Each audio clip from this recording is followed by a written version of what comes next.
La tabiada. La tabiada. ¿Qué hace esa mano ahí? ¿Qué hace esa mano? Encima sos zurdo, tenés menos chance, tenés menos chance, sos derecho, pero tenés menos chance, papucho, que...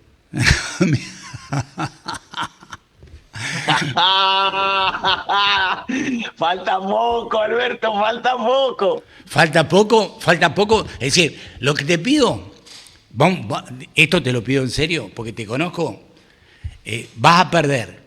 No te largues, porque no queda bien, porque va a quedar mal. No te largues a llorar, ¿me entendés? No te largues a llorar, decir, a poner excusas, decir, no, me hiciste trampa, que esto, que aquello.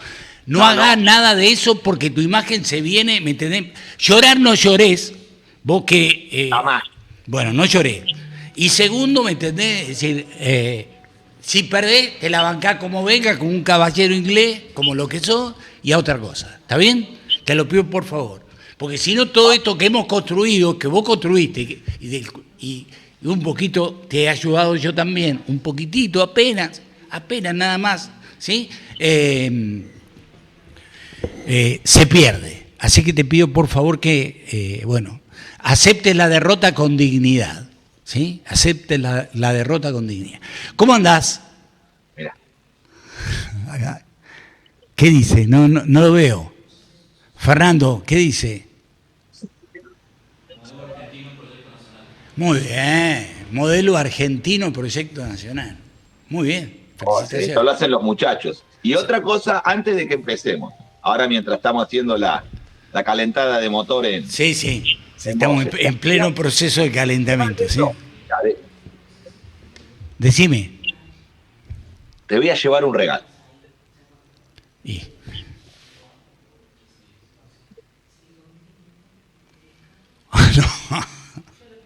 Lo tuyo no tiene freno, ¿no? Ya, movimiento de libertad. Vos muy bien. Lo tuyo no se detiene, ¿no? Mirá la cepa. Sí, a este ritmo, ¿sabés cómo vamos? A que dentro de un par de meses yo compre el diario Clarín y aparezca como dueño, ¿sí? Bueno, Cabernet Franc.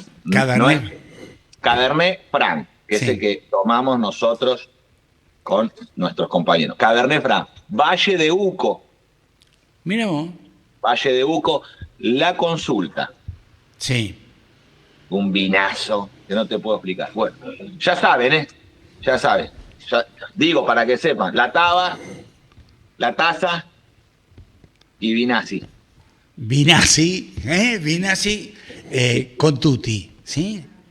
Venimos... Bueno, lo trajo un compañero de Mendoza que viajó, ayer tuvimos un encuentro en San Martín, en el conurbano, en el norte. Sí. Tuvimos un encuentro y vino un compañero de Mendoza y trajo la cosecha, hacen 1000 botellas. Tienen tienen 3 hectáreas, dentro de las 3 hectáreas, en media hectáreas en viñedos. Es un grupo de familias que han hecho comunidad. Muchos argentinos que no tienen para comprar un terreno por sí mismos y hacer las casas, así que se juntan y tienen una explotación en común y bueno, hacen fruta, hacen oliva, aceitunas y hacen vino y lo hacen de una manera comunitaria, juntándose como para poder reunir lo que haga falta. No hay capital, se reúne el poquito que hay, se reúnen las manos para trabajar y bueno, vos fijate, hacen 1000 botellas por año. No es mucho, pero... No. Se vive, ayuda. Claro, digo, nosotros los argentinos hemos tenido que salir a agudizar nuestra imaginación para poder sobreponernos, para poder subsistir de toda esta situación en la cual nos han metido, que indudablemente, bueno, no es la que nosotros queremos ni nos merecemos, ¿no? Digo, pero bueno, viste que las crisis te dan oportunidades, ¿sí? Y vos siempre de los laberintos tenés que salir por arriba, así que hay que salir con dignidad, ¿sí? Y con ganas, porque no todo está perdido, ¿sí? Y creo que hay mucho por construir. Pero tenemos que barajar y dar de nuevo, que me parece lo que...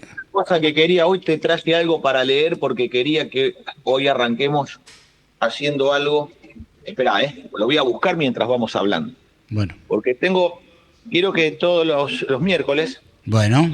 le regalemos a la audiencia una fábula campera. Una fábula de campo. Una fábula campera, con lo cual podamos tener entre nosotros algo de las bellezas que tenemos los argentinos en la expresión criolla, ¿no? Sí. No hace falta solamente hacer fábulas de los griegos, sino que vamos a ver dentro de las fábulas criollas qué cosas pueden ser también compartidas con nosotros. La vamos a leer al final. Bueno. Pero yo quería traer para el comienzo... Sería ideal que lo prepararas antes, digo, para evitar todo esto.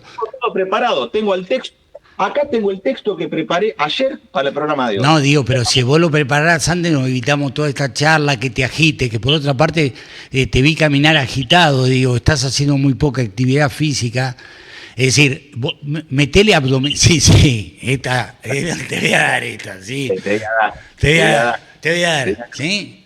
Te voy a agarrar. Te voy a agarrar, ¿sí? Bueno, a ver, dale, arranquemos. Traje el laburo para hoy, me olvidé. Uy, la puta que lo parió. Muy lindo esto lo vamos a ver al final. Camperas. Bueno. De Castellani. Esto me lo prestó mi amigo Mauro Martín, se lo voy a devolver, él cree que yo se lo robé, pero no es así. Él me dijo a mí que Mauro me dijo, no, me dice, guarda no le dejes nada al alcance de la mano que se lo lleva, sí, me dijo Mauro, mi amigo Mauro Martín, ¿sí? Lo tomé prestado, está siempre Mauro conectado en el programa, no falta nunca Mauro. Sí. Así que se lo tomé prestado ¿para qué? Para poder hacer esto, así que ahora lo voy a fotocopiar, porque estos libros no se consiguen, son difíciles de conseguir. Pero las cosas que tomás prestadas, devolvelas, ¿sí? Porque si no, decir eso, no hay ninguna diferencia entre eso y un hurto, ¿está bien? Pero el otro día cuando me dijo, mirá, me lo mostró, ¿viste? Lo agarré así. Claro, te tenían que operar para sacártelo, ¿sí? Bueno, vamos con el día de hoy, que el tema es el siguiente. Bueno. No hemos todavía abordado el conflicto entre Estados Unidos e Irak. Irán. Entre Estados Unidos e Irán, como debe ser abordado con la meditación y la reflexión correspondiente, porque me acuerdo que cuando Estados Unidos atacó a Venezuela, sí, creo que fue el 3 de enero. Sí, fue este año, tenés razón, sí. Fue el 3 de enero.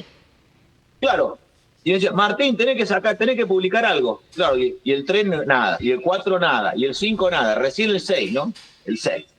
En la Epifanía de nuestro Señor Jesucristo. Y claro, parecían que las horas eran meses y los días eran años, y en realidad habían pasado 3 días, pero estamos viviendo mal, porque se pone por delante la velocidad sobre la verdad. Y se pone por delante la urgencia sobre la razón. Sí. Entonces así no se puede pensar. Hay como una necesidad de salir a dar opinión de todo. Esto es el pensamiento sociológico que estraga la mente de los hombres. Todos son sociólogos, intérpretes, todos son analistas de las cosas, todos son politólogos, todos son expertos en geopolítica. Ahora, la nueva disciplina, expertos en geopolítica. Bueno, nosotros somos apenas criollitos jugadores de taba, de la Asociación Argentina de Jugadores de Taba, nada más. Con eso nos alcanza. Vamos a ver qué está pasando. Bueno, los yanquis, hay que preguntarse verdaderamente, ¿no? Están ensorbecidos, están verdaderamente en su propia soberbia, sí, y vanidad. Bueno, creían que se iban a llevar por delante unos campesinos, y no, creo que no se han dado cuenta. Sí. ¿Contra qué se enfrentaron? Creo que no se han dado cuenta. ¿Por qué? Porque no estás enfrentado solamente contra los chiitas, que es una de las ramas del Islam, que no es la más numerosa, no son los Quiero decirte, agrego algo nada más para que vos lo sepas porque no lo sabés. Yo estuve en Irán. Es decir, que conozco montones de cosas que tienen que ver con las vivencias. Irán es una teocracia, ¿sí? Tiene un presidente, es decir, que tiene rango institucional, pero la verdadera figura... Es el líder supremo. En ese momento estaba Khomeini, conocimos la central nuclear, ¿sí? La conocimos, y conocimos un montón de cosas que tienen que ver con la capacidad armamentística de Irán. ¿Sí? Sí. Se había pasado la guerra con Irak, ¿te acordás que...? Sí.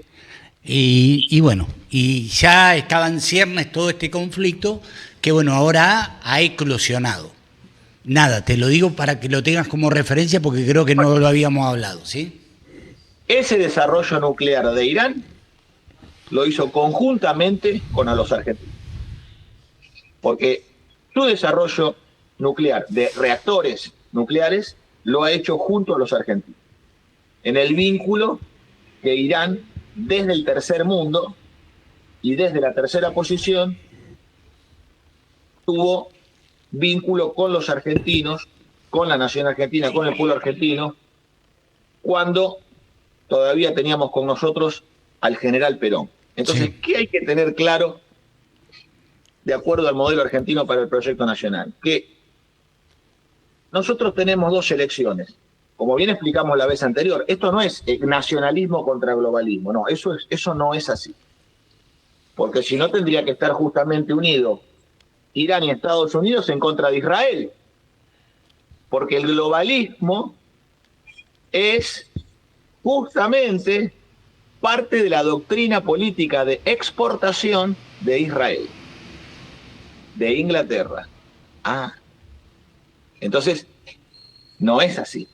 ¿Por qué? Porque nosotros lo que tenemos para elegir es neocolonialismo o liberación. Cuando nosotros decimos tercer mundo, sí, planteamos un camino de liberación, que no es de subordinación a Estados Unidos. Y por el otro lado, entre capitalismo y comunismo que se nos presentan a nosotros como si fueran alternativas inevitables, nosotros planteamos la tercera posición, que no es materialista. Porque también hay que observar una cosa en este aspecto cuando se hacen las afirmaciones de occidental y cristiano. Sí. Es solamente declamativo. ¿Cuál es la condición de occidental y cristiana de Estados Unidos? ¿Cuál es la condición de occidental y cristiana de Inglaterra? Son anticristo. ¿Cuál es la condición de occidental y cristiana de Israel? Claro. Que son orientales y son anticristo. ¿Te das cuenta del mundo de falsedades en lo cual se nos quiere llevar para que pensemos mal y nos tropecemos nosotros mismos con ideas que están para solamente tropezarse e impedir el pensamiento de liberación de los argentinos? Entonces, cuando se habla de occidental y libre, ¿cuánta propaganda ha hecho Estados Unidos sobre occidental y el mundo libre? Y por otra parte, para hablar del otro bloque, cuando se habla de comunista e igualitarista, comunista e igualitario, son solamente declamativos, son cuestiones declamativas, no tienen correlato en la realidad. Entonces, planteando nuevamente la tercera posición y el tercer mundo, que es nuestro campo, nuestro propio campo, la preferencia por nosotros mismos, veamos qué está pasando en el estrecho de Hormuz. Esta teocracia, que tiene un presidente, una autoridad política, pero tiene una autoridad religiosa por encima, no solamente son los tiempos de la revolución islámica, que lo tiene como figura al Ayatollah Khamenei, sino se han enfrentado a un pueblo y a una civilización que es la de Ciro el Grande, a los persas. Claro. Y que antes del chiismo tienen también una tradición milenaria, que es la del zoroastrismo. No, no es cualquier cosita, no solamente que Irán geográficamente es un valle entre montañas y pueden llegar a entrar pero no van a poder salir, sino que además en el estrecho de Hormuz, vamos a dar los números claros, circula, además de petróleo, que es lo que está más a la vista. Petróleo, Además, el 25% del petróleo que circula globalmente, ¿sí? pero además del petróleo, hay algo que va a afectar, no solamente en los términos energéticos, como habitualmente escuchamos, sino hay un aumento de los seguros marítimos, que han pasado del 1% de la póliza de aseguramiento a casi el 7% por buque. A esto hay que sumar la carga y el flete, no solamente el aseguramiento del buque, sino el aseguramiento de la carga y el aseguramiento del flete. Como hay una parálisis total en el transporte del estrecho de Hormuz y solo pasan algunos barcos de alguna bandera, a lo cual Irán permite hacerlo y garantiza su seguridad de no atacarlo, lo que está pasando por el estrecho de Hormuz es 1/3 de los fertilizantes que se utilizan en el mundo para producir alimentos. Esto es central de observar porque justamente la urea granulada se produce utilizando gas, se produce a partir del amoníaco.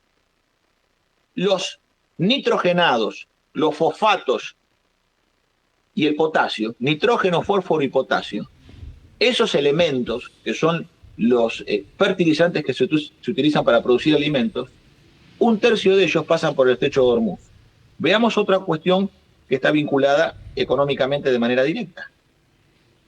¿Te acordás que en el año 2008 hubo un pico en el precio del petróleo? Que también estuvo vinculado a estas cuestiones. En el año 2008, el barril, que en el 2002 estaba a $22... En ese año fui a Irán. Ese año fui. Ahí está. En el 2002 el barril estaba a $22 y pasó en el 2008 a $145 el barril. Fue el pico máximo que hubo de petróleo. En ese momento, hay que recordar que... ¿Me permitís un segundo? Este segundo es para mí. Es decir, vos me acompañame a mí, ¿sí? Me pregunta cuál es mi Juri Cochas, así se llama Juri Cochas. Le quiero agradecer a Aldo López que le responde.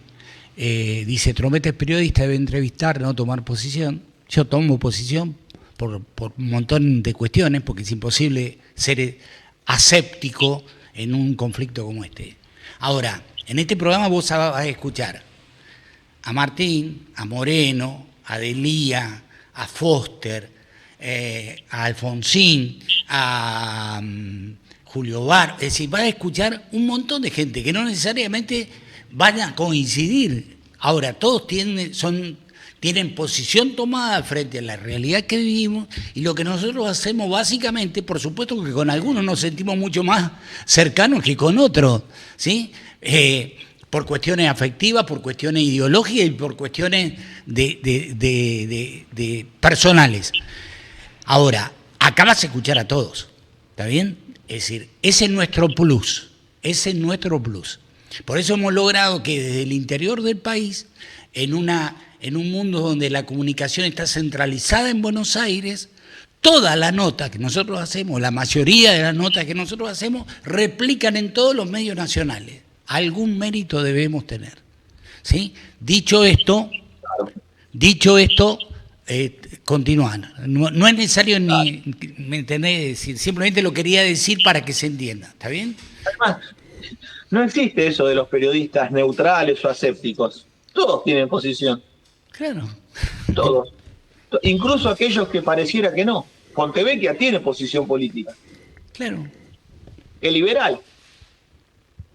¿Es un buen entrevistador en el Fontevecchia? Sí, porque es un tipo que se prepara. ¿Es liberal? Bueno, no coincidimos en la idea. Por eso, después la gente elige. Vos tenés una oferta amplia y te elige, a este lo elijo, a este no, a este. En la política pasa exactamente lo mismo.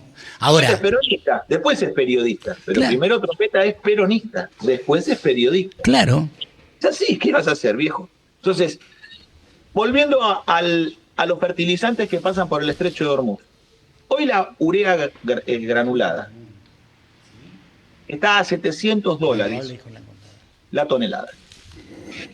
Esta cifra la alcanzó también en el año 2008, cuando también hubo esta crisis de los precios del petróleo que pasaron a $145 el así barril. es. Pero fijémonos qué pasaba en esa época. La soja había hecho un pico de $650. La soja había hecho un pico de $650, con una urea que también había hecho pico a $700 por la tonelada. Hoy, esa misma soja no se paga más de $330 en el mercado internacional. Entonces, tenemos una soja que vale la mitad de lo que se pagaba en el 2008. La soja se pagaba hasta $650. Hoy se paga $335 según Pizarra. La mitad. Y además de la mitad, la urea pasó de $700 en el 2008 a estabilizarse en los $300, que es lo que vale, a hoy tener nuevamente un pico sin ser acompañado por el aumento del precio de la soja. Entonces, los costos para la producción agrícola ya aumentaron. Los costos para la producción agrícola ya aumentaron y no van a bajar. Y no van a bajar. Entonces, esta afectación en el tráfico no está dada solamente por que Irán no permite físicamente el transporte, sino que aquí interviene en el precio de los seguros. Pero sigamos con los precios internacionales de cereal. ¿Esto cómo afecta? China produce 700 millones de toneladas de grano. Las consume todas y además importa alimentos e importa grano y forraje para ser balanceado y alimentar sus cerdos y sus pollos. Sí. 700 millones de toneladas se producen en China. No es poco lo que produce China. China No. produce mucho, pero como son muchos, consume todo. Sí. Estados Unidos, solamente en el Corn Belt, en el cinturón maicero, en el centro de Estados Unidos, solamente allí produce 400 millones de toneladas de maíz. Comparemos con Argentina, gran productor la Argentina. Argentina produce 50 millones de toneladas de maíz. 50 millones de toneladas de soja y otras 50 millones entre otros cultivos, entre girasol, trigo, sorgo, etc. ¿Qué quiere decir? Estados Unidos, esos 400 millones de toneladas representan el 30 y pico de por ciento, cerca del 35% de la producción mundial de maíz. ¿Cuál es el rinde que tienen los yanquis por hectárea? Mientras nosotros tenemos en Pergamino, en Río Cuarto, en algunos sectores de Pergamino, Rojas, Salto, Recifes. ¿Sí? la pampa húmeda, el núcleo de máxima producción nacional, Venado Tuerto, bueno, allí se puede dar 6, 7, 8 toneladas por hectárea. Pues decís, qué bien, cuánta producción, 8 toneladas por hectárea. Estados Unidos tiene un rinde de entre 11 y 12 toneladas por hectárea. ¿Pero vos creés que un farmer norteamericano trabaja más que un gaucho argentino? ¿Vos creés que un farmer norteamericano es más duro que un gaucho argentino? ¿Que es más fuerte? No. Ese rinde de 12 toneladas, hasta 12 toneladas por hectárea, es por la pichicata, es por la papota, es por la falopa que le meten a la tierra. Entonces, esto está íntimamente vinculado. Estos grandes rendimientos que hay en Estados Unidos en el cordón maicero a la urea, al fertilizante. Entonces, de ese fertilizante se produce maíz. Y un tercio de ese maíz, de esas 400 millones de toneladas, un tercio se hace etanol. O sea, que se está utilizando derivados del petróleo para producir maíz y con ese maíz hacer etanol, combustible. Claro. Uno dice, pero esto es absurdo. No importa que sea absurdo. Este esquema funciona así y es una economía que va desde el productor agrícola pasando por el transportista de camión, por el ferroviario, por el portuario, por el marinero de cubierta, el buque, toda una cadena de valor que está vinculada al comercio internacional. Entonces, ¿qué va a ocurrir? Observemos que Estados Unidos, para poder sostener la producción de maíz, que le va a dar maíz para alimento balanceado y le va a dar maíz para etanol, para poder sostenerla no va a poder exportar fertilizantes. Quiere decir que hay un renglón de la balanza comercial norteamericana que no va a poder facturar como exportación, sino que va a estar retenido para su propia actividad nacional. Es decir, pará, déjame hacer una síntesis. Vos lo que me estás diciendo es que hoy el mundo nos está dando chances, nos está dando oportunidades. En la medida en que rectifiquemos el rumbo en algunos aspectos, ¿sería por ahí la cosa? Los norteamericanos se están pegando un tiro en el pie.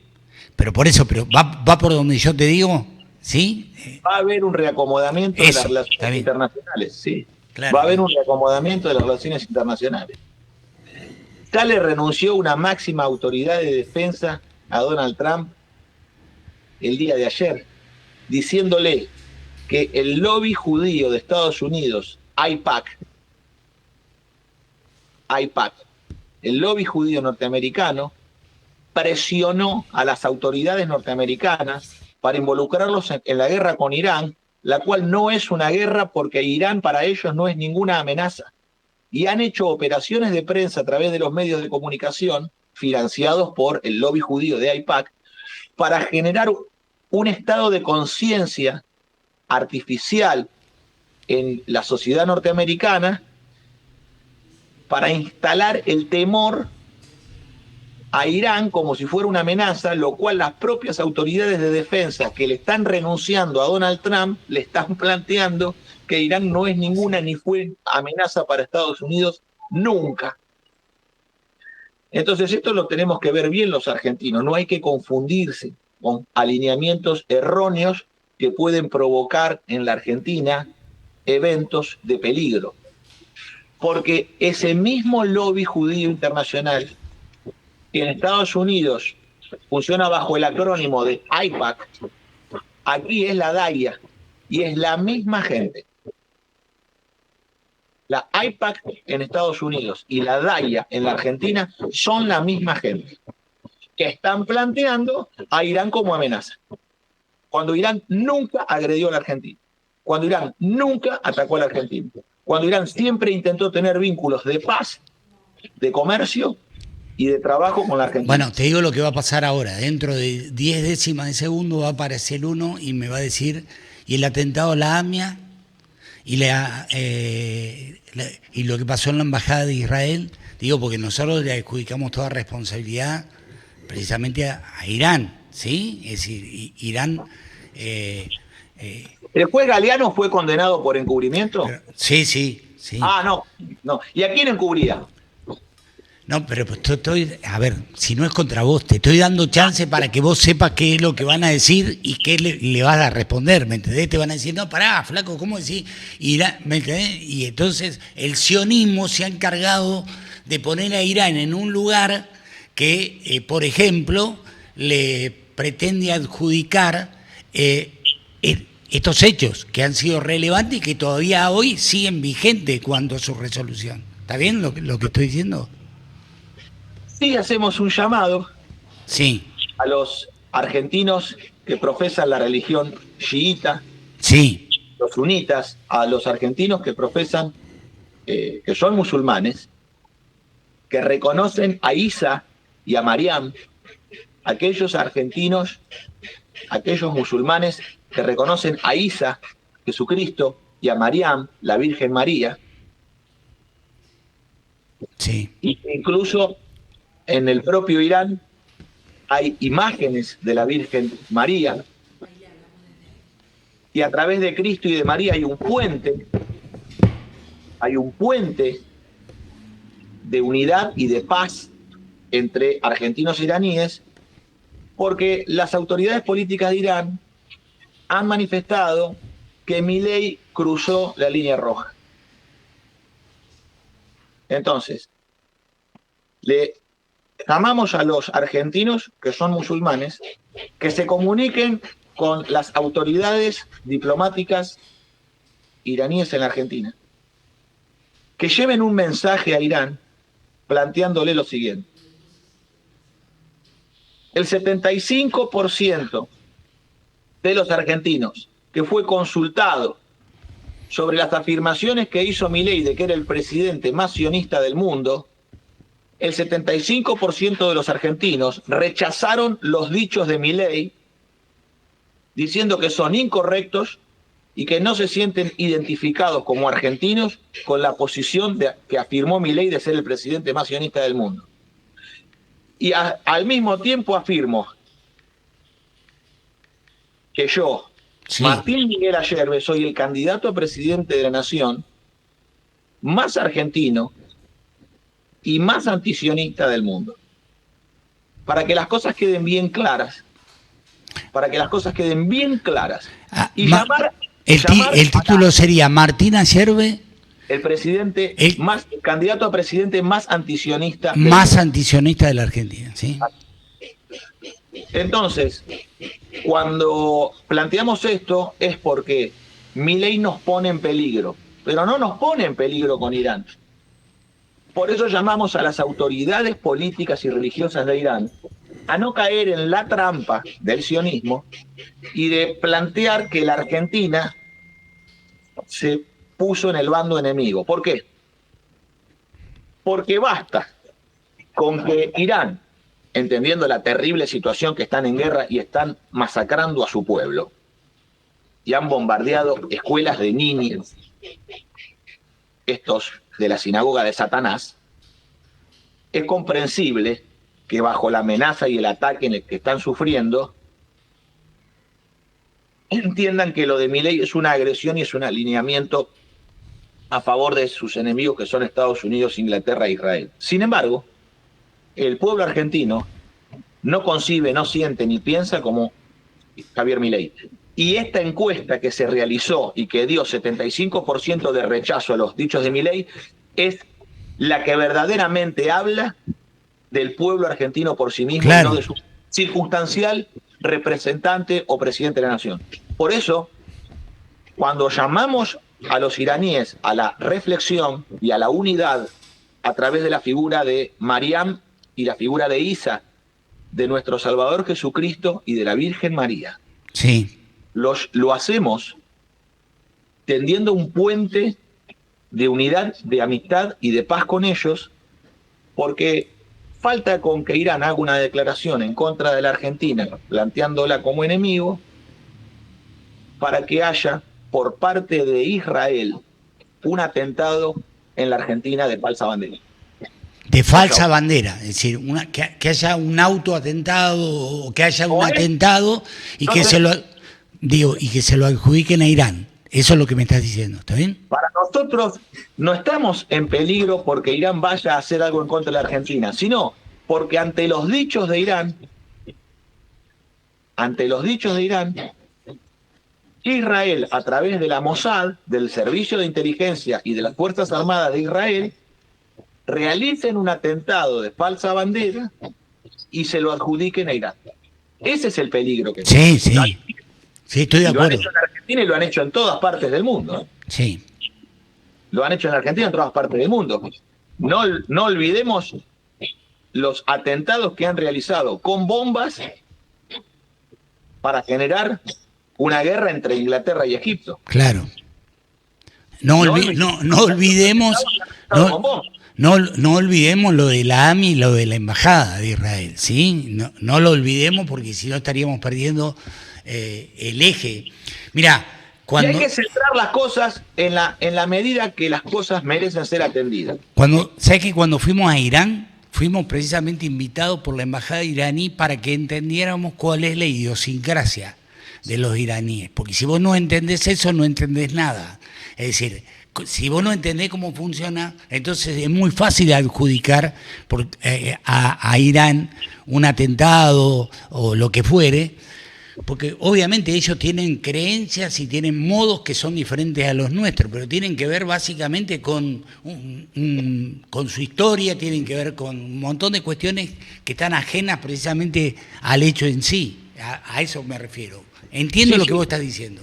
Y por eso, en sintonía con eso, Alberto, vos que has conocido, que tenés experiencia y que es importante que la transmitas, porque la vivencia y la experiencia que vos has tenido, como fue hace un tiempo, podemos decir que ya pasaron 18 años.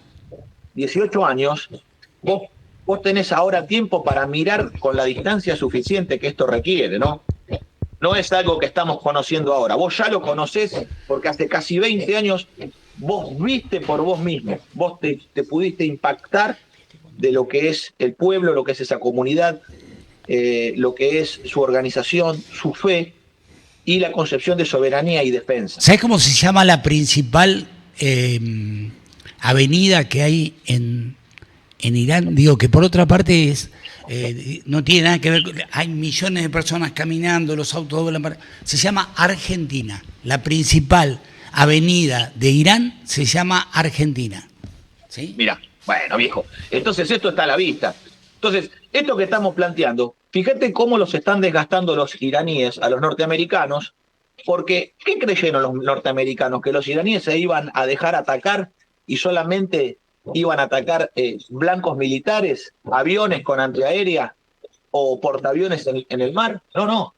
Le atacaron las bases norteamericanas que tienen asentadas en Medio Oriente, las bases que están en Emiratos Árabes Unidos, las bases que están en Omán, las bases que los norteamericanos tienen como parte del sistema logístico que hace a la guerra, se las han destruido. Entonces, ¿qué han perdido? Poder en las telecomunicaciones. Y poder en las telecomunicaciones, en el arte de la guerra, tal cual se realiza ahora, es pelear a ciegas. Por otra parte, tienen que retirar los portaaviones porque están al alcance del sistema de misiles de Irán. Francia, Inglaterra misma, Alemania e Italia han manifestado que no van a poner fuerza de apoyo naval a favor de Estados Unidos. Y han manifestado que esta no es la guerra de Europa ni de la OTAN. Esto para poner realidad sobre estímulos ideológicos que plantean que Trump tiene organizado el mundo. Sí. Entonces observemos. Para que te quiero decir algo, que es importante. Me están llamando de Radio Rebelde. Bueno.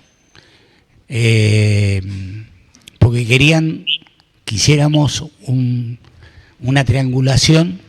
Y bueno, no, por eso. Pero lo que vamos a hacer es otra cosa, porque si no, me dicen 11:30. Yo después le voy a dar tu número, si vos me autorizás, para que te llamen y para que vos des tu punto de vista respecto a esto, porque indudablemente te están escuchando, ¿sí? Sí. Bueno, y mañana, pasado, no sé, cuando se pueda, hagamos una así tripartita.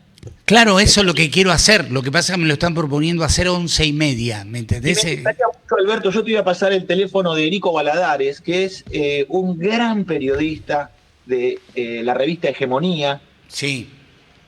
Que es el que viene verdaderamente acertando en el análisis geopolítico de relaciones internacionales, y lo ha hecho con coraje, y en este tema en particular se ha convertido en vanguardia en el pensamiento, en el análisis y en la opinión sobre lo que está pasando en esta guerra. Entonces con Erico, yo lo que hablamos ayer, porque se va a hacer en el programa Soberanía y Debate, que es un streaming de La Plata, que realizan unos compañeros nuestros, sí. Quizás podríamos hacer un enlace entre Soberanía y Debate, entre el streaming de San Luis y, bueno, la Radio Rebelde. Sí, lo hacemos. Hegemonía, porque merece un tiempo de compartir con la audiencia el pensamiento, la visión de Hegemonía sobre este tema. Y hemos agregado con Erico para que podamos realizar un encuentro, tocar justamente el tema de la marina mercante en el campo de lo que ocurre en el estrecho de Hormuz y de los seguros. ¿Por qué? Porque no solamente hay un impedimento por parte de los norteamericanos y sus aliados de navegar el estrecho de Hormuz, por donde pasa no solamente el petróleo, sino los fertilizantes que van a afectar todas las campañas agrícolas. Fijémonos que la India, que es un gran productor de algodón, necesita fertilizantes para la campaña de algodón. Si India no tiene los fertilizantes que compra y que vienen por el estrecho de Hormuz para la campaña de algodón, va a caer la producción textil de la India, porque no va a tener un rendimiento en su cosecha, porque no va a tener los fertilizantes necesarios. Entonces, además del impedimento físico, hay un impedimento que está en el campo de los seguros, porque el Lloyd's Register of Shipping, a través del P&I Club, que asegura más del 90% del tonelaje mundial que se transporta por mar, ha quitado las primas de seguro a los buques que hacen la ruta del estrecho de Hormuz. Entonces, deja a los buques sin seguro, pero no porque entren al estrecho de Hormuz solamente, sino le quita el seguro al barco y al no estar asegurado ese barco no puede hacer puerto. Porque el barco que no tiene seguro no es recibido en ningún puerto del mundo. Hace unos cuantos años atrás, hubo también episodios similares a estos, donde Estados Unidos ya había atacado a Irán y parte del ataque a Irán fue un bloqueo marítimo. Para lo cual, el Lloyd's Register of Shipping, la compañía clasificadora más antigua del mundo, de Inglaterra, saca por internet una declaración. Estamos hablando de una compañía privada, no estamos hablando de que es una nación ni que es un organismo internacional, pero oficia como tal, porque las actas marítimas de la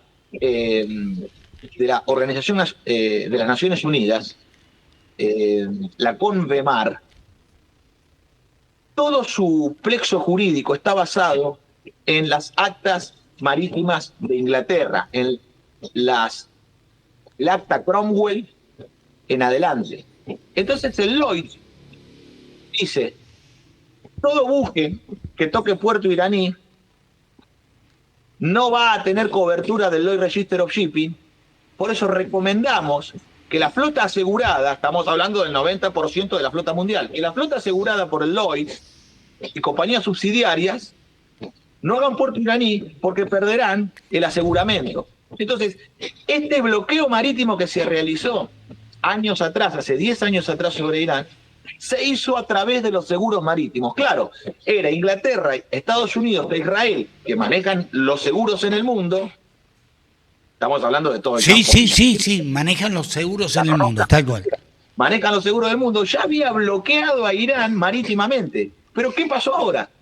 Ahora se están comiendo el vuelto, porque son los iraníes bloqueando el propio estrecho de Hormuz, aquellos que han disparado las primas de seguro, volviendo los costos, le están comiendo la tasa de ganancia a las navieras, y por el otro lado, al retirarle los seguros marítimos a los barcos que hagan esa ruta, no pueden tocar puerto, así que hay un bloqueo marítimo que se produce ahora porque han bloqueado el propio Irán el estrecho de Hormuz. Esto hay que comprenderlo porque cuando nosotros hacemos hincapié sobre la necesidad de una marina mercante argentina, una flota mercante del Estado, y que esa flota mercante del Estado nos dé el mercado de fletes a través de la reserva de carga por 10.000 millones de dólares de facturación, y que en ese mercado de fletes nosotros autoaseguramos nuestra flota, quiere decir que tenemos nuestros propios seguros, y eso serían 1.500 millones de dólares más para el país, y que además nos hacemos de la renta comercial por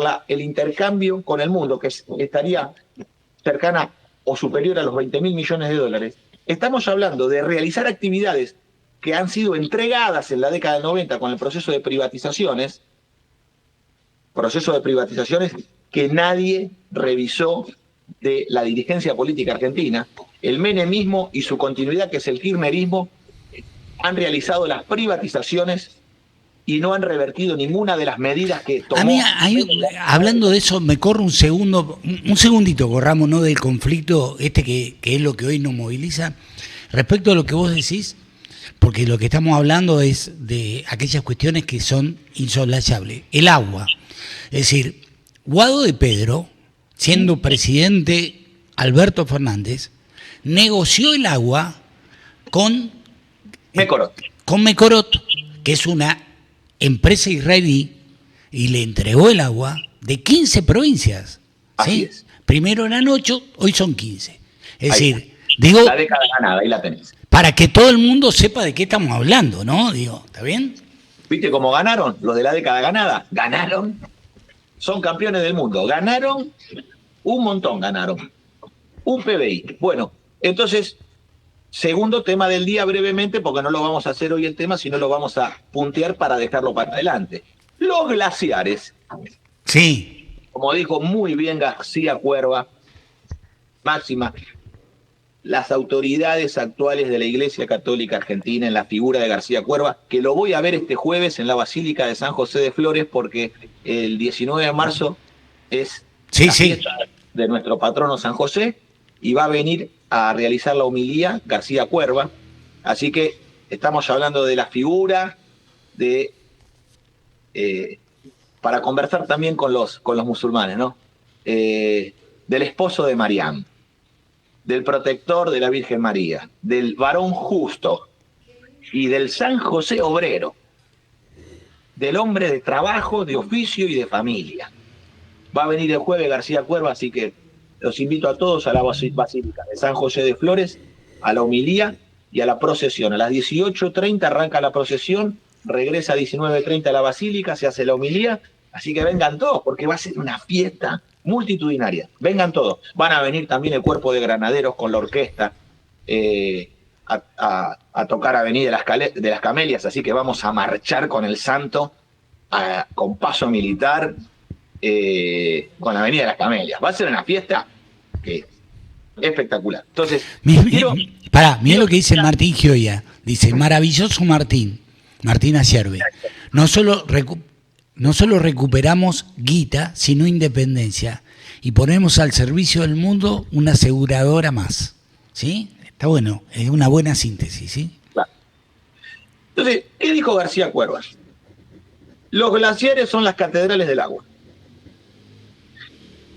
Los glaciares son 17.000 cuerpos de agua distribuidos en el territorio argentino. 8.400 kilómetros cuadrados, que es el 0,3% del territorio argentino. 8.400 kilómetros cuadrados, que es apenas el 0,3% del territorio argentino. Es menos del 1% los cuerpos de agua, los 17.000 cuerpos de agua que constituyen los glaciares. 5.700 kilómetros cuadrados están principalmente en los Andes. Y otros 2.700 kilómetros cuadrados están en Shershas y Sandwich, en el Atlántico Sur. Ahora, estos 8.400 kilómetros cuadrados totales son el 0,3%. Si nosotros viéramos lo que está dentro de la cordillera de los Andes, es un poco menos, es el 0,2%. Quiere decir que esta legislación que busca hacerse de estos cuerpos de agua tiene dos estrategias por parte de Inglaterra, Estados Unidos e Israel, que es la siguiente, porque se puede ver la unión de los tres, no solamente es la Barrick Gold de Inglaterra. No, está bien.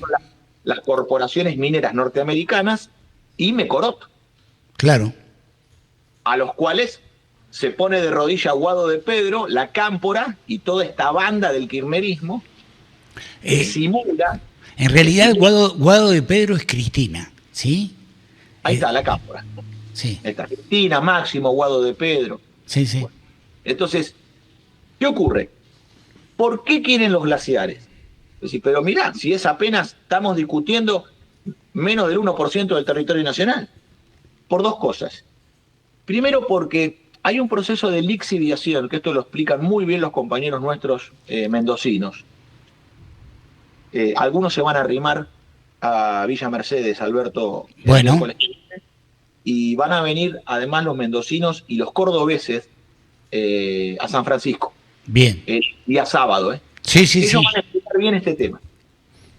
Viste que la lixiviación se produce a partir del decantamiento de los sólidos, a partir de fluidos y de sustancias químicas disueltas en agua, que es como se hace la lixiviación para obtener el oro, ¿no es cierto? Se necesitan ácidos y se necesitan determinadas sustancias químicas que, para poder que contaminan el agua. Eso es lo que pasa en Veladero y Pascualama en San Juan desde hace tanto tiempo, ¿sí?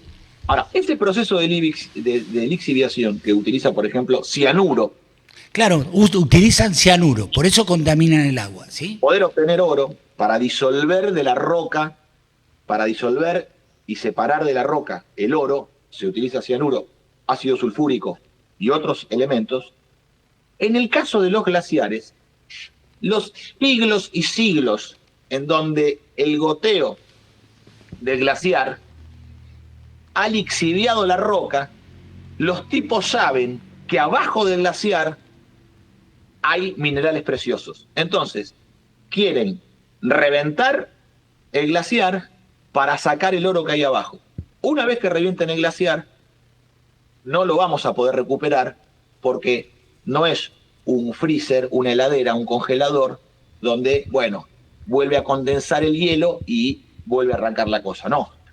No podemos mensurar los siglos que se demoraría en recuperar esas masas de agua. Por otra parte, hay que pensar geopolíticamente y no en los términos materialistas que el pensamiento burgués, capitalista, oligarca, o el pensamiento marxista, ateo, materialista, nos trata de llevar. Por eso, afirmándonos en la tercera posición, nosotros estamos viendo que la disputa en este momento sobre los glaciares no está tan afectada a el recurso minero, sino que está afectada al dominio geoestratégico de nuestro territorio.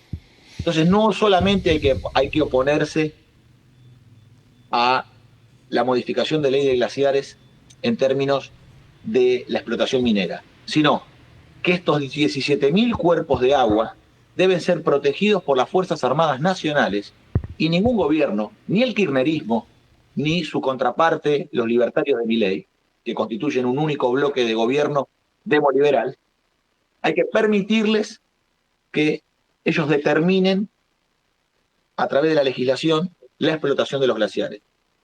Esto requiere de que nosotros pongamos en un futuro gobierno nacional justicialista estos cuerpos de agua bajo custodia de las Fuerzas Armadas Nacionales. Bueno, me parece fantástico todo esto que nos has dicho, lo tenemos que seguir.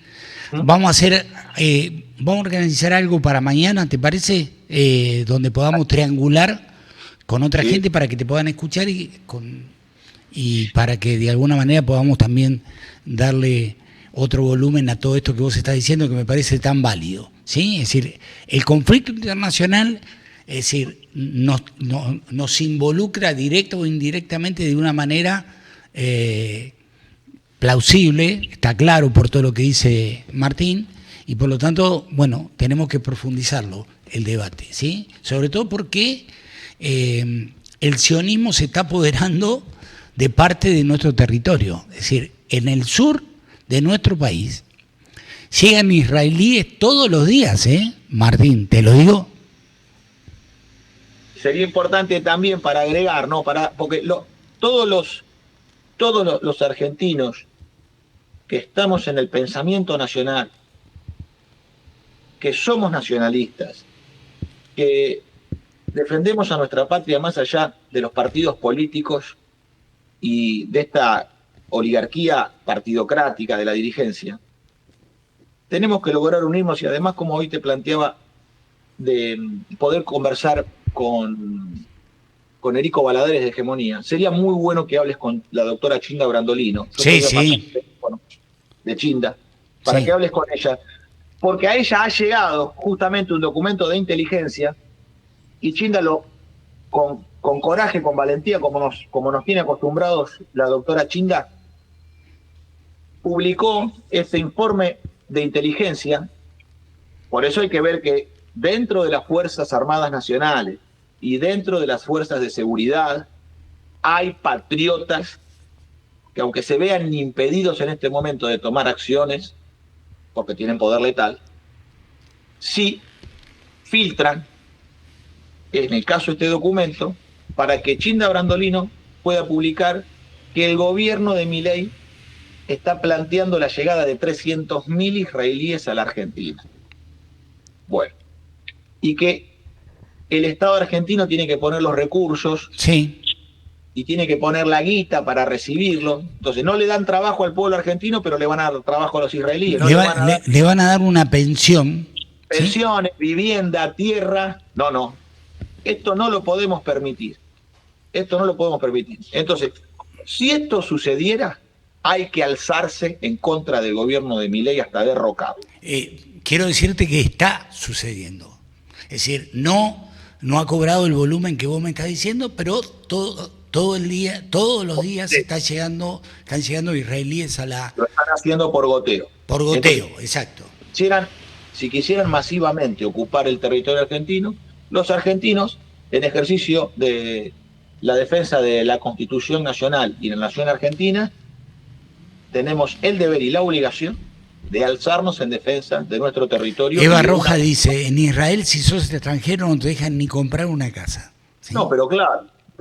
Entonces, por eso nosotros tenemos que propagar este pensamiento, ¿no? Así que sería bueno que puedas tener una entrevista con Chinda, que ella pueda... Sí. Y que todos los patriotas, los nacionalistas, los que amamos a la patria argentina y a nuestro pueblo, que es lo mejor que tenemos en esta patria, nuestro pueblo, podamos unirnos en una unión de hermanos donde hay que achicar doctrina, hay que achicar las diferencias y hay que centrarnos en cosas muy, muy generales que hagan a la defensa de la patria y del pueblo. Todo lo que es a favor de la patria y del pueblo es lo que nos debe unir. Y todo lo que no es relevante en este sentido no tiene que dividirnos. Así que, Alberto, te agradezco el día de hoy, la conversación que hemos tenido. Invito a todos a que el miércoles nos encontremos en Villa Mercedes. A la mañana estaremos en el programa y a la tarde estamos en un centro cultural, que ahí mandamos el afiche a la producción. Sí, ya estuvimos hablando de eso. Es en la zona del barrio Estación. Así que me parece más que interesante todo. Hay algo que se acaba de gestar porque los pampeanos, como saben que vamos, ya se movilizaron. Dice, pero ¿cómo van a pasar por La Pampa y no nos vienen a visitar? Claro. Sí, bueno, ya se arregló para que el lunes 23 y el martes 24 de marzo, que es feriado, nos encontremos en Santa Rosa, La Pampa. Ah, mira vos. Así que primero vamos a hacer un encuentro en Santa Rosa, La Pampa. Para que te quiero, ya que lo mencionaste, porque es un tema que yo no quiero soslayar. El 24 de marzo es un día muy caro para todos los argentinos, ¿sí? Es decir, aparentemente, esto lo están manejando de manera muy secreta, pero bueno, alguien lo filtró. Se estaría evaluando la posibilidad de un indulto a los genocidas que están presos hoy en sus casas con arresto domiciliario o en distintos penales, ¿sí? Son alrededor de 1.000 que fueron juzgados en su momento y fueron condenados. Es decir, y el presidente estaría evaluando la posibilidad de un indulto, ¿sí? ¿Por qué? Porque le quiere arrear esa bandera a Villarroel, que ella por sí no lo podría hacer, pero sí pretendería de alguna manera ser la cabeza de todo esto, ¿sí? Tírame una idea simplemente respecto a esto porque me interesa, ¿sí? Bueno, a los montoneros y a los del ERP ya los indultaron, los indultó Menem. Sí, claro, sí. Los indultó Menem. Firmenich anda suelto. Sí. Y es bastante probable que Firmenich haya sido el quien asesinó al padre Mujica. Sí. Entonces, ¿qué hacemos con Firmenich? No, estoy de acuerdo. Lo que te quiero decir, ayer... Me parece que es el momento de los argentinos en este momento, ¿por qué? Porque el kirchnerismo y Milei necesitan hurgar en el pasado para dividir a los argentinos, porque el objetivo de Milei no es la unidad nacional, sino dividir a los argentinos, claro, al punto de llevarnos a una guerra civil. Sí. Esto es lo que busca Milei. Y el kirchnerismo, de tan estúpido que es, está en el mismo juego. Entonces, ¿nosotros qué posición tenemos como posición nacional de tercera posición? Es un momento de pacificar a la Argentina. Claro. Es un momento de unidad nacional y de unión de pueblo y ejército. Entonces, así como han cometido crímenes aberrantes, en el caso de Firmenich, ¿no? Sí. Por nombrar uno que todo el mundo conoce. Y han sido indultados y siguen jodiendo aquellos que asesinaron al padre Mujica. El otro día... Porque el padre Mujica le dijo que eran unos burgueses que se querían llevar por delante al pueblo argentino, imponiéndole un régimen de terror y no permitiéndole al pueblo argentino disfrutar de la llegada de Perón, el encuentro de Perón con su pueblo, y le quitaron al pueblo argentino la alegría, sembrando un régimen de terror cuando el pueblo argentino se manifestó con el 60 y casi el 65% de los votos. Los radicales sacaron el 20%. O sea, ¿qué quiere decir? Que de cada 6 votos para Perón, 2 iban para los radicales. O sea, 3 votos a Perón, 1 para los radicales. Entonces, esa alegría del regreso de Perón a la patria, el padre Mujica lo dijo en su momento con mucha claridad. Entonces, ¿qué tenemos que hacer nosotros? Terminar con esto y dar vuelta a la página. Entonces, sí, a aquellos militares que siguen presos por las causas que los incriminan sobre los hechos de la década del 70, hay que terminarla esta de una buena vez. Ir hacia la unidad de pueblo y ejército. Y es de buen cristiano perdonar. Entonces, ¿qué tenemos que lograr nosotros? Así como se le ha dado el indulto a los Montoneros y a Ler, que sin ninguna autoridad, porque el pueblo no se las dio, porque el pueblo no los aclamó, sino que más bien los repudió por los hechos que realizaron en la década del 70, bueno, es momento de terminarle y dar vuelta a la página. Entonces, ¿qué hay que hacer en este momento? Hay que indultar masivamente y llamar a la unidad y a la paz nacional. No aceptamos tampoco nosotros, porque el golpe fue contra el gobierno del general Perón y contra el gobierno de Isabel Martínez de Perón. Sí, el golpe, 24 de marzo del 76, es un golpe que se provoca contra el general Perón, porque de hecho, los actos de la guerrilla en la década del 70 agotaron físicamente al general Perón. Perón sabía que le quedaba poco hilo en el carretel, pero estos hechos, ¿qué es? El asesinato de Rucci, del secretario general de la CGT, que era el pilar del pacto social. Rucci garantizaba el pacto social. Y otra cosa importante que de esto sabe mucho Ariel Magirena, otro gran periodista argentino. He hablado con Ariel, ¿sí? El negro Magirena esto lo tiene re claro. ¿Qué había? ¿Cuál era el arreglo del pacto social, entre otras cosas? Perón dijo, Rucci. Después lo demás, fíjense, muchachos. ¿Y qué había planteado Rucci en ese momento? A los otros secretarios generales de los gremios. Rucci les había planteado, miren muchachos, necesitamos pacificar la Argentina, necesitamos la unidad nacional, necesitamos arrancar dando vuelta a la página a lo que ha ocurrido estos últimos 18 años, del 55 hasta el 73. Entonces Rucci, ¿qué le pide a los secretarios generales? Dice, muchachos, hay que hacer un sacrificio y un renunciamiento histórico. Entonces, hay que elegir en la Confederación General del Trabajo nuevas autoridades. Entonces, garantizaba a Rucci la renovación sindical al tiempo que era el hombre con el cual la Confederación General Económica, los empresarios nacionales, podían pactar que no hubiera huelga, no hubiera paro, no hubiera aumento de precios al tiempo que los salarios mantuvieran su poder adquisitivo. Contra esto se atentó, esto lo tiene muy claro Ariel Magirena, contra esto se atentó a través de un régimen de terror, que es asesinar a Rucci, que es asesinar al padre Mujica. Eso debilitó física y psíquicamente al general Perón y lo llevó a la muerte. Adelantaron la muerte de Perón. El lunes, te voy a contar algo, el lunes hablamos con Seferino Reato, que escribió un libro sobre todo esto, y él recuerda, y lo recordó el otro día acá, que yo le hice una nota en América 24 a Roberto Perdía, precisamente en esta fecha, y él de alguna manera, es decir, dio a entender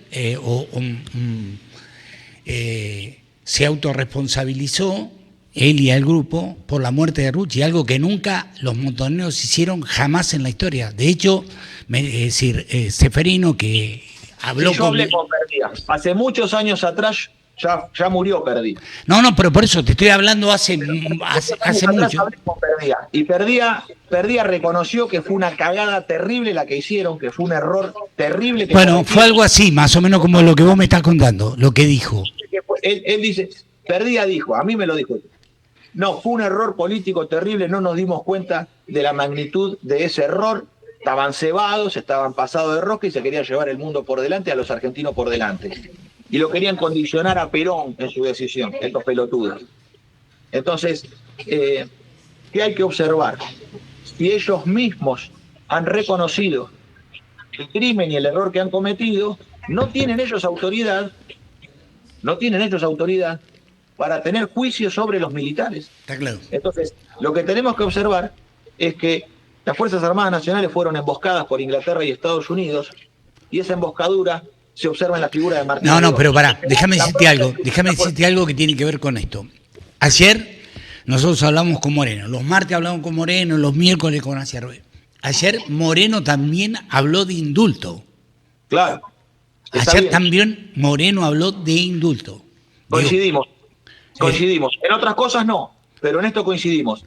Nosotros en este momento... Por lo tanto, digo, no reneguemos de esto porque...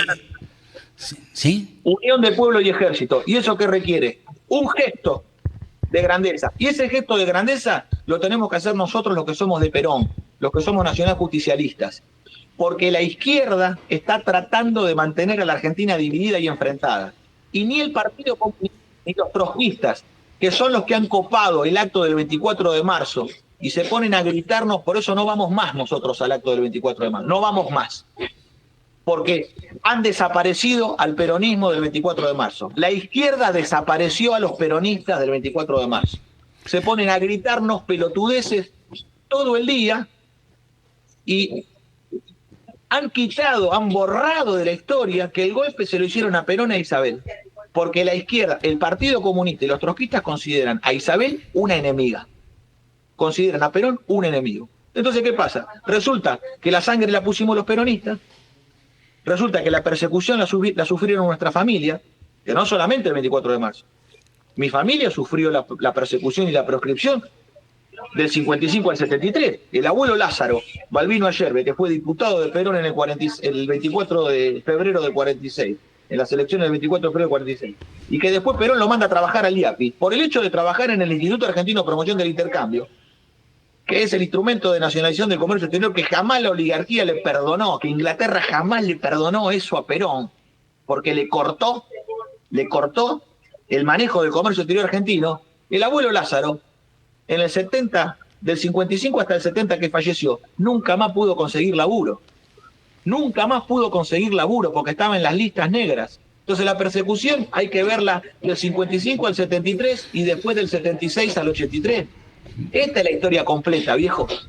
Entonces no tiene ninguna autoridad de izquierda, que fue la que atentó contra el gobierno de Perón y de Isabel, a decirnos a nosotros cuál es la memoria, cuál es la verdad y cuál es la justicia. No tienen ni memoria, ni verdad, ni justicia. Te mando un abrazo, Martín, la seguimos mañana. Dale, vamos a tratar de hacer con Fernando esto que vos me estás diciendo. Gracias.